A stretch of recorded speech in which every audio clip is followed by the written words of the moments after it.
Let's go over some terminology about water heaters. The conventional water heater is either gas or electric. Water comes into a tank where it's heated. The tank comes in different sizes, anywhere from 20 to 100 gallons, and is warranted against leaks for different lengths of time, usually anywhere from 6 to 12 years. Some tanks are glass lined to keep them from rusting out. Some are self-cleaning to fight lime and sediment buildup. Gas flows through the flex that comes to the gas valve on the front of the water heater. The thermostat is there also. From there, the gas goes down to the burner underneath the tank. There's a pilot light assembly of some sort down there as well to light the burner. A drain valve sticks out of the side of the heater at the bottom of the tank. Above the heater, you have the flue. The water flexes bring water into and out of the heater. There is a shutoff valve on the incoming side of the heater, so you can replace the water heater without having to shut the water off to the entire house. Electric water heaters are a little different in that there are heating elements in the side of the tank that heat the water. And of course, there's no flue or vent pipe because there are no gases to exhaust. There is also the demand water heater, or a so-called tankless water heater. Here too, there is a gas flex, water shutoff, and water flexes and venting for the gas appliance. Where is the water heater installed? Gas water heaters in the garage or a utility area have to be on a stand at least 18 inches off of the floor. Gas water heaters also need a supply of fresh air for the burner. So if the gas water heater is in an enclosed outdoor shed or in a closet, check for adequate venting. If you see a vent in the door, know that you need to keep this space clear to allow adequate airflow. Conventional water heater tanks come in different sizes. So is the size of the heater adequate for the size of the home and its components? A whirlpool tub needs a water heater with a large tank. Otherwise, you could try to fill the tub only to run out of hot water way before it's full. You could also run out of hot water if you try to take a shower too soon after doing a couple loads of laundry. You might feel cold spells during a shower every time the dishwasher lets hot water in. If the house has up to 3 bedrooms and 1, maybe 1.5 baths, then you probably won't need more than a 40-gallon water heater. But if a house has 6 bedrooms and 3.5 baths, then everyone needs to cooperate or you'll need a much bigger water heater. Water heaters come with different lengths of warranty coverage on the tank. Take down the serial number and call the manufacturer. How old is the heater? The water heater could be bright and shiny and 7 years into a 6-year warranty on the tank. Something to think about. See where the thermostat is set and then go to the hot water outlet furthest from the heater. Turn it on. How long does it take hot water to get there? And when it does get there, does it feel hot enough for you? If the thermostat is already turned all the way up, but the water is still not hot enough for you, then you will want to know. It might also mean there is a problem with the water heater. Look at the heater. Does it need to be insulated to be more efficient? Is the water heater strapped securely to the structure of the house? This is particularly important in areas of the country that have earthquakes. There should be a pair of metal straps holding the heater to the wall so it doesn't fall over. Look for rust or corrosion on the shutoff valve above the heater. Listen to the heater. Do you hear banging sounds as the water heats? The noise is from mineral deposits in the tank. It's a sign of an older heater with sediment buildup. Check the T&P valve to make sure it isn't open and leaking. Second, make sure a pipe comes off of the valve that will safely direct any water away from the heater and its platform and not do any damage. Look to see if the water heater itself sits in a drain pan. At some point, the tank on a conventional water heater is going to rust out and leak. A drain pan will catch the water. A drain line can then channel it down to the concrete floor where it won't do any harm, but it's best if the drain line empties outside the dwelling. Let's talk about demand or tankless water heaters. To begin with, what are they? A typical water heater has a tank that holds 30, 40, 50 or more gallons of water with a burner underneath.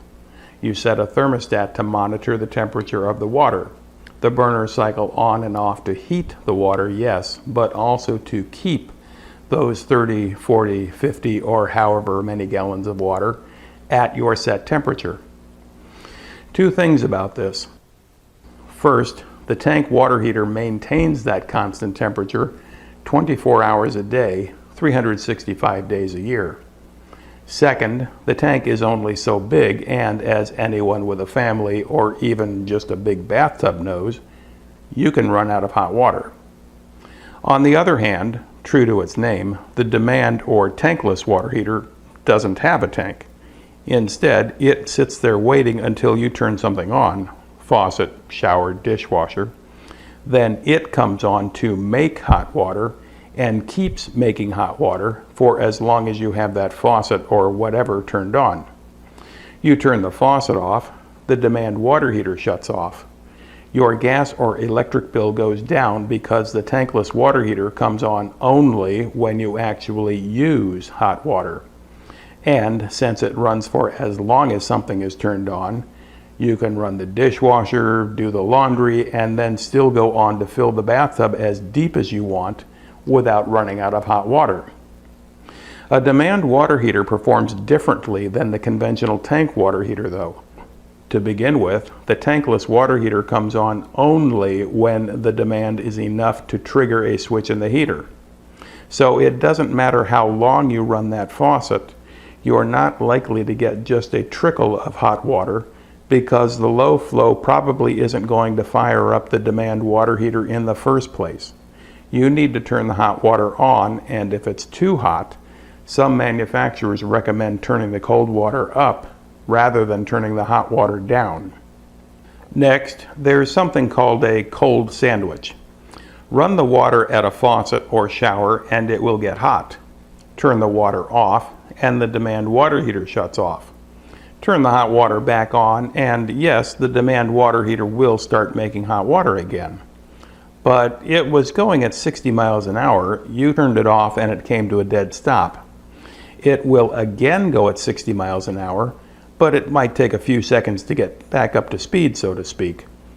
Well, in the meantime, water is still flowing through the demand water heater, it's just not being heated like it was before. So there's this slug of cold water, that few seconds long, making its way to the shower head. If you're not expecting it, it can be a rude surprise. Next, the demand water heater uses an electric igniter. If there's a power failure in your area, even though you still have gas, you won't have hot water. So if the house you are looking at has a demand water heater, there are a few things to check for. First, how far is the water heater from the main gas supply to the house? Look at the heater. Water comes in here and exits here. The heater has to heat the water up right now. The demand water heater has a BTU rating of maybe 2.5 times that of the furnace that heats the entire home. But if the appliance is too far from the gas supply or if the gas line is undersized, the heater could be starved for gas. It's not going to work properly. Second, check the venting. Again, it's a big burner and the exhaust gases are very hot. The tankless water heater may require a stainless steel venting that can be costly. If you see a demand water heater hooked up to what appears to be a regular galvanized vent pipe, have a plumber look into it. The installation might cause a failure that is not covered under the manufacturer's warranty. Next, let's talk about sizing. It's all about temperature rise and flow rates. First, temperature rise. Water comes into the house at whatever temperature. It's going to be warmer in the summer, cooler in the winter, and warmer or cooler depending on what part of the country you're in. Regardless, the demand water heater has to raise the temperature of that water some 60, 70 degrees or more. Second, the demand water heater has to heat enough water fast enough to handle your needs. A conventional tank water heater asks, how long of a shower are you going to take? The demand water heater asks instead, how many showers are you going to run at once? Now here's what I mean. Running a bath uses about 3 GPM or gallons per minute. A dishwasher can use about 2 GPM gallons per minute. The kitchen sink could take another GPM gallon per minute. If the incoming water temperature is 50 degrees and you want hot water at 120 degrees, then to run these 3 outlets at once, you need a tankless water heater that will give you 6 GPM at a 70 degree temperature rise. Again, the numbers are going to change based on the time of year and locale, but this gives you some idea how it works. So if you're looking at a large house with a lot of bathrooms, but a small demand water heater, it might be smaller than you need. Now, in all fairness, the small demand water heater might still do the job for you. You sacrifice a little convenience. You just can't do everything at the same time. Take down the make, model, and serial number and find the specs for it online.